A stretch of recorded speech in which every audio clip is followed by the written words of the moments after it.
ಜಮೀರ್ಗೆ ದೇಶ ಬೇಡ, ರಾಜ್ಯ ಬೇಡ, ತಮ್ಮ ಜನಸಂಖ್ಯೆ ಮತದಾರರು ಹೆಚ್ಚಾಗಬೇಕು ಅಂತ ಮನೆ ಕೊಡ್ತಿದ್ದಾರೆ ಅಂತ ಶಾಸಕ ಬಸನಗೌಡ ಪಾಟೀಲ್ ಯತ್ನಾಳ್ ಕಿಡಿಕಾರಿದ್ದಾರೆ.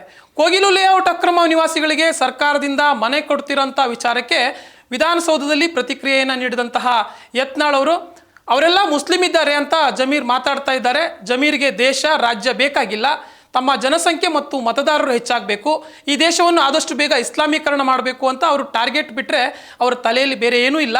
ದುರ್ದೈವ ಅಂತಂದರೆ ಸಿದ್ದರಾಮಯ್ಯ ಅಂತವರು ಜಾತ್ಯತೀತ ಅನ್ನುವಂಥ ಹೆಸರಿನಿಂದ ಮುಸ್ಲಿಂ ತುಷ್ಟೀಕರಣ ಮಾಡೋದು ಬಿಟ್ಟು ಬೇರೆ ಜನರ ಸಮಸ್ಯೆ ಅವ್ರಿಗೆ ಗೊತ್ತೇ ಇಲ್ಲ. ಹೀಗಾಗಿ ಇಂತಹ ನಿರ್ಣಯ ಆಗ್ತಾ ಇದೆ ಅಂತ ವಾಗ್ದಾಳಿಯನ್ನು ನಡೆಸಿದ್ದಾರೆ. ಕರ್ನಾಟಕದಲ್ಲಿ ತುಷ್ಟೀಕರಣ ಪರಾಕಾಷ್ಠೆ ಮುಟ್ಟಿದೆ. ಸಿದ್ದರಾಮಯ್ಯ ನಿಜವಾದ ಕನ್ನಡಿಗರು, ಮೂಲ ನಿವಾಸಿಗಳಿಗೆ ವಸತಿ ಕೊಡೋದು ಬಿಟ್ಟು Congress high command CM DCM warning ಮಾಡಿದ್ದರಿಂದ ಲೋಕಲ್ ಅಲ್ಲದೆ ಇವರಿಗೂ ಕೂಡ ಮನೆಯನ್ನು ಕೊಡ್ತಾ ಇದೆ.